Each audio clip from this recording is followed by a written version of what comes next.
La ola, el océano, la danza vital entre lo individual y lo universal, resignificando el sentido de lo cotidiano, una serie de Quinta Esencia Mayéutica.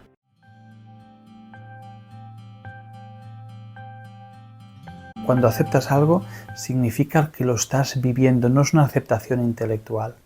Significa que eres capaz de sentir en nuestro cuerpo, en nuestra emoción, algo de manera plena.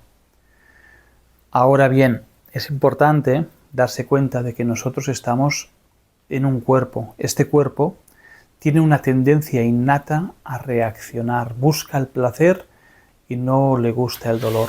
Entonces, ¿esto qué implica? Tiene un trasfondo brutal, porque significa que dentro de nuestra dimensión humana resulta que hay la capacidad de transformar y de ir más allá de una reacción espontánea de mi cuerpo en la que hay una búsqueda o un deseo de placer y una negación o rechazo del dolor. ¿Sí? Es capaz de ir más allá de esta reacción fisiológica, ¿sí?, innata en nuestro cuerpo. Y esto supone el ser capaz de decirle al cuerpo que reacciona automáticamente, que ante un pinchazo sale, sí, y huye, ser capaz de relajarse y entregarse. Eso es un buen ejemplo, ¿sí? Tú coges a alguien inconscientemente, le pinchas, ¿sí? Y automáticamente, ¡bum!, sin pensarlo, sin pasar por la mente, apartas el dedo. Es una reacción espontánea. Ahora sabes que te van a pinchar, ¿vale? Primera posibilidad, uy, me van a pinchar, no quiero sentir el dolor, me coge el miedo, me van a pinchar y wow, sí, hay una reacción brutal. ¡Pam! ¡Ay! Mucho dolor, ¿sí? ¿Por qué? Porque he tenido esa amplificación psicológica a un acto que ya era consciente que iba a suceder y que amplifica el estado instantáneo del cuerpo de separación. La otra es, me van a pinchar y me relajo. Me pinchan, si me relajo profundamente, no va a haber dolor. Vas a sentir sencillamente como algo entra en contacto con tu cuerpo y es muy bestia. El dolor no está. No hay reacción. Te relajas y sí que sientes el contacto, ¿sí? Pero si hay una profunda estar y una profunda relajación, ahí se abre otra posibilidad. Lo mismo pasa con las emociones, ¿sí? Es decir, aceptar una emoción, he querido quedar con alguien, ¿sí? Y esa persona me ha dicho que no puede quedar, siento tristeza, ¿sí? Llevamos unos patrones incorporados de que la tristeza es negativa, de que estar triste no es bueno, que si soy espiritual debería estar en un estadio zen porque la conexión siempre es plenitud, ecuanimidad. Sí, parece que no podamos incorporar eso. Me separo, hay una trampa ahí muy grande. Hay un juicio, ¿sí? Y por tanto me desconecto de esa emoción. Sí, yo creo que ahí hay realmente una espiritualidad del ego. O sea, el ego lo que desearía es una espiritualidad en la que no hubiera dolor, en la que hubiera total trascendencia. Y la sensación, al menos en las tradiciones no duales, fue, no, hay una invitación a incorporarlo todo. Y por tanto, aceptar la tristeza, no es decir, acepto la tristeza con el intelecto, no. Es dejarse que cuando emerja una situación triste, emerja la tristeza y ya está. Y mucha gente lo que tiene el miedo es a ser desbordada por una emoción. Sea llámale tristeza o llámale enfado, dice, no, es que detrás de estas propuestas no va a pasar de que me desborde una tristeza o me desborde un enfado y pueda hacer daño. Al contrario, cuando nos hemos separado de las emociones porque las hemos juzgado, es cuando esas emociones, paradójicamente, pueden tomar el control sobre mi psique, sobre mi propia parte controladora y desbordarme. Pero cuando estoy en la vivencia plena de una emoción, como estoy conectado a ella y la emoción forma parte de mí, y además al estar conectado estoy en un centro que es orden dentro de mí, entonces todo se ordena de forma sencilla, orgánica, silenciosa. Y desde esa integración en ningún momento hay ningún desborde. Y es ahí donde empezamos a descubrir cómo podemos estar en esa presencia y en esa emoción y en esa situación. Pero como hemos ido planteando, esto va a suponer un cuestionamiento de paradigmas, de maneras de pensar, de empezar a descubrir cantidad de protecciones psicológicas que hemos instaurado por hábito en nuestro interior, ¿sí? Que han buscado la protección y evitar que sintamos determinadas cosas. Pero si nos abrimos, si somos capaces de irnos abriendo a estas posibilidades, vamos a descubrir esto y sobre todo lo vamos a vivir, que es lo más importante. Cuando te preguntas cómo vivir algo, es que ya no lo estás viviendo. ¿Sí? Cuando te preguntas cómo vivir esto, es dame la manera que yo lo controlaré y se vivirá así. Un día o 12 horas, 44 minutos, 15 segundos. ¿Sí? Es decir, hay un mecanismo inconsciente de control. Y el control implica percepción de separación. Yo tengo que controlar algo, ¿sí? Y por tanto este algo está fuera de mí y hay desconexión. Cuando yo siento la tristeza no hay separación. Soy tristeza y a la vez no soy esa tristeza. No por separación, sino porque hay un espacio dentro de mí que se diferencia de la tristeza. Y entonces no hay que hacer nada, es que ya es.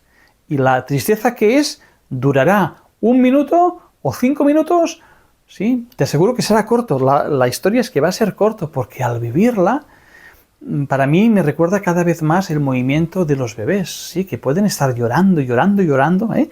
Y de golpe porrazo, ¡pum!, dejan de llorar y se ponen a reír.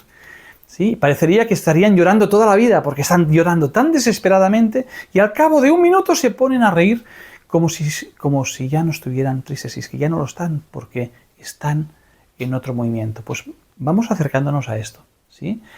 Pero no hay control, no es cómo lo puedes vivir, no es un plan, un orden, decir hay que vivirlo así. No, es un orden más natural y orgánico que no se puede controlar.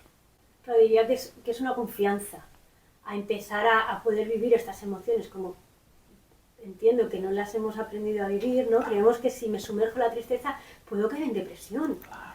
Entonces, ¿cómo es nuestra confianza? Exacto, porque de nuevo fíjate que es muy interesante. No siento tristeza, hay que acabaré con depresión. Fijaros, ¿no? Hay una emoción y enseguida viene una sensación de peligro. Cuidado que si estoy triste más de 4 horas, esto ya es depresión, ¿sí?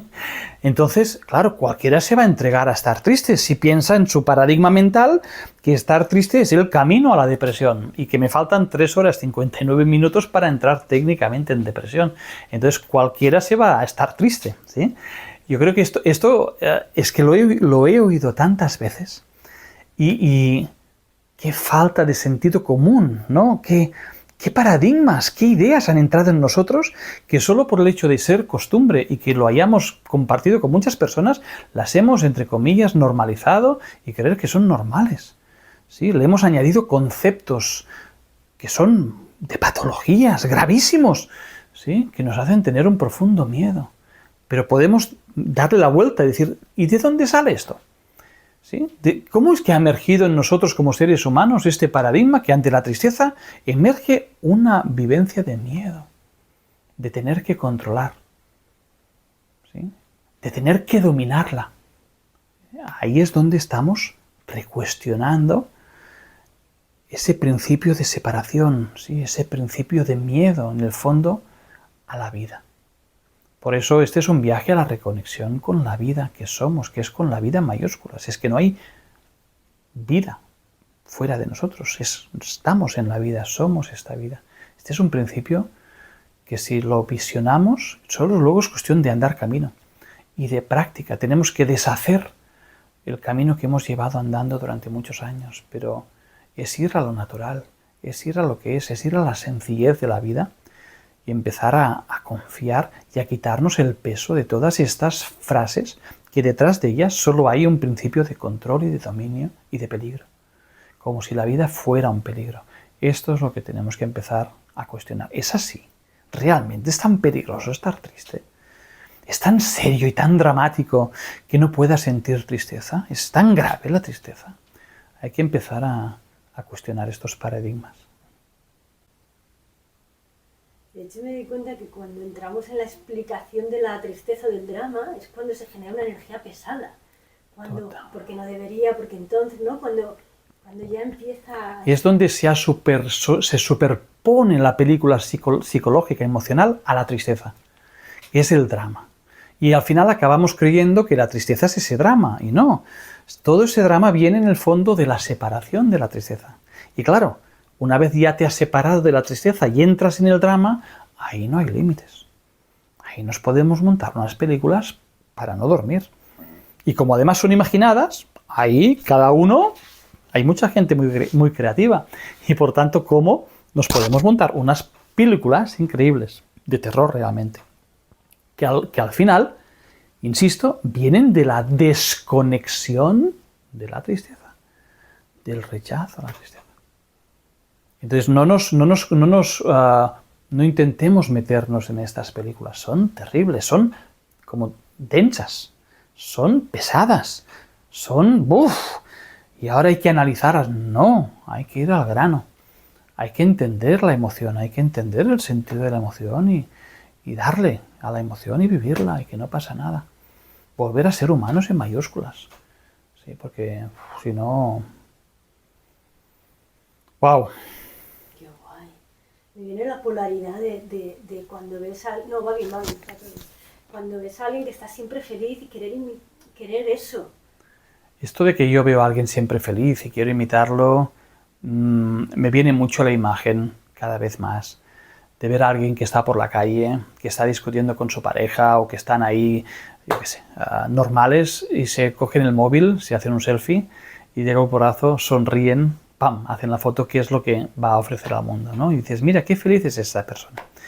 Creo que es para mí un ejemplo muy gráfico, ¿no?, de esa ideología de imaginar que hay alguien completamente feliz, ¿no?, que en el fondo, te aseguro, que si hablases con esa persona, te aseguro que descubrirías un universo completo y complejo, como todos, pero que esa idea de imaginar que hay alguien que es feliz, que tiene una vida que es la que tú desearías y que no tienes, no es más que una estrategia psicológica de tu ego, ¿sí?, que te lleva a un motor de ilusión, a un motor de separación y a un motor de frustración constante. ¿Sí? No es real. No es real. Estas ilusiones hay que cuestionarlas. Y siempre digo, si crees que hay alguien que para ti tiene una vida perfecta, ideal, contacta con esa persona y pregúntale. Y se te va a desmontar la parada. Porque lo que te hace sufrir no es la vida de esa persona que nunca fue tan perfecta ni tan feliz, sino la ilusión que tenemos de poner en un absoluto, una supuesta felicidad, un supuesto cielo, una supuesta perfección fuera de nosotros porque hoy no la tenemos. Este es el patrón de la neurosis, este es el patrón de la infelicidad constante, el patrón del ego, ¿sí?, que a partir de ahí te montará una falsa ilusión para que un día tú, haciendo lo que haces, llegarás a esta felicidad. ¿Sí? Y el resultado de este tipo de inteligencia ha sido que cada vez hay más ansiedad, que cada vez hay más angustia y que cada vez hay más depresiones y más patologías y más crisis existenciales. Este es un tipo de inteligencia que hoy toca ya ser profundamente cuestionado. Es desmontar sencillamente la paradoja del absoluto, ¿sí?, de la idealización. Porque con esa idealización nunca, os aseguro, que vamos a ser felices.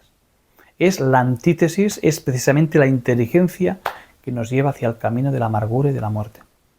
Nunca el de la vida. Pero fijaros, que en su supuesta inteligencia es perfecto. Yo veo a alguien feliz, alguien que es la idealización, ¿sí?, otros lo pondrán en un paradigma de un cielo supuesto, ¿sí?, que iremos cuando moramos. Es decir, que esa idealización siempre ha estado presente de una forma u otra en esta humanidad, ¿sí? Pero este patrón es el que, desde esa idealización, me dice, mira, tengo que llegar aquí y estoy aquí. ¿de acuerdo? Porque no soy tan feliz, porque no soy tan perfecto, entonces lo tengo claro. Aquí está la idealización, estoy aquí, pues hay un camino, ¿sí? Tengo sencillamente que llegar a este camino. ¿Y qué es lógico? ¿Sí? Es muy lógico. Pues adelante, probémoslo. ¿Pero cuántos años llevamos probándolo? Es más, cuestiónate. ¿Tus acciones? ¿Lo que haces en tu día a día te acerca a esta perfección? ¿O te mantiene aquí? ¿O incluso te aleja de ella? No, pero si el camino lo tengo claro. Tú imagínate que tienes este supuesto camino. La felicidad está aquí, el cielo está aquí, estás aquí, solo hay que recorrer este camino. ¿Cómo es entonces que mi vida cotidiana sigue siempre aquí? ¿Que mis acciones siguen aquí? O es más, a veces incluso aún sufro más y me parece alejarme de aquí. Si tengo tan claro el camino, soy tonto. La humanidad es tonta. ¿O es que no estamos entendiendo el juego? A lo mejor esta idealización no existe, este camino no existe, es una ilusión, por eso no lo recorro. Entonces tendría otro sentido, ¿no? Entonces mi vida tendría otra coherencia. Es que en el fondo es una ilusión, ¿sí?, que tengo para creer que un día seré feliz, para ser capaz de sustentar una vida que no es tan feliz. Pero es que a lo mejor la vida es esta. Y desde aquí puedo, ¿sí?, reconectarme con lo que hay aquí. Es otro tipo de inteligencia. Es otro tipo de orden. Es otra manera de estar aquí. ¿Sí? Y eso es lo que estamos transformándonos. Estamos quitando los velos de esas idealizaciones que cada uno tenemos en nuestra vida y a las que nunca llegamos, que nos llevaron a una desconexión, a un esfuerzo, a un tener que conseguir, a un tener que esforzarme, ¿sí?, y a un tener que juzgarme y criticarme porque hay partes en mí y por culpa de mí que no consigo llegar a esa perfección. ¡Wow! ¡Qué paradigma! Sí. Nos ha llevado a la felicidad. ¿Qué está pasando? Eso es lo que nos tenemos que empezar a cuestionar si queremos salir de esa ilusión. Primer paso, desmontar la idealización. Para conectarnos de nuevo con el presente y la vida. Un gran salto.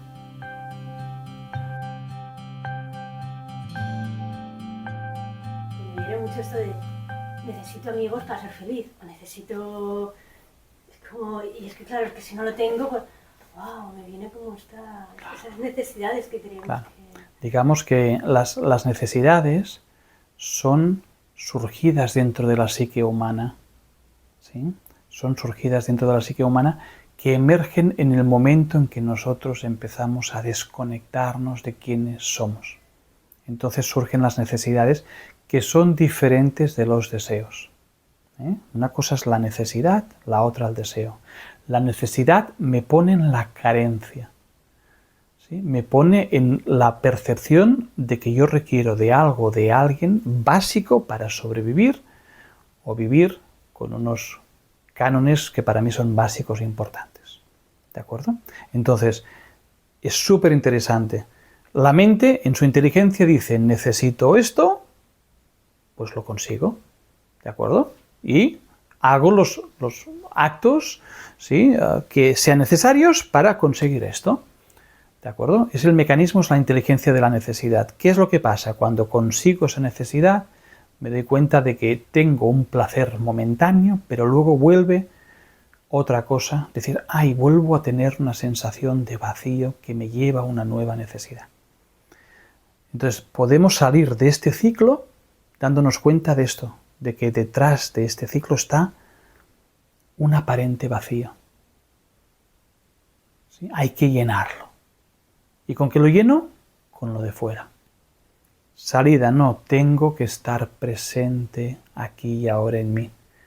¿Cómo lo hago? Conectándome con la respiración, conectándome con lo que siento, estando presente. Entonces, poco a poco, al estar aquí, esa aparente vacío desaparece de mi percepción porque es que ya estoy yo. Y entonces, al estar yo, me doy cuenta de que estoy vivo y tengo ganas de vivir y de compartir en un deseo de ir más allá. Pero el deseo es desde la plenitud, es desde el ir más allá y por lo tanto es un movimiento de la energía completamente diferente. ¿Sí? El vacío que genera, del cual emerge la necesidad, solo puede ser llenado por mí. Por eso aquello que yo creo que necesito y lo consigo nunca me va a generar una satisfacción plena. ¿De acuerdo? Y es como salimos de la necesidad.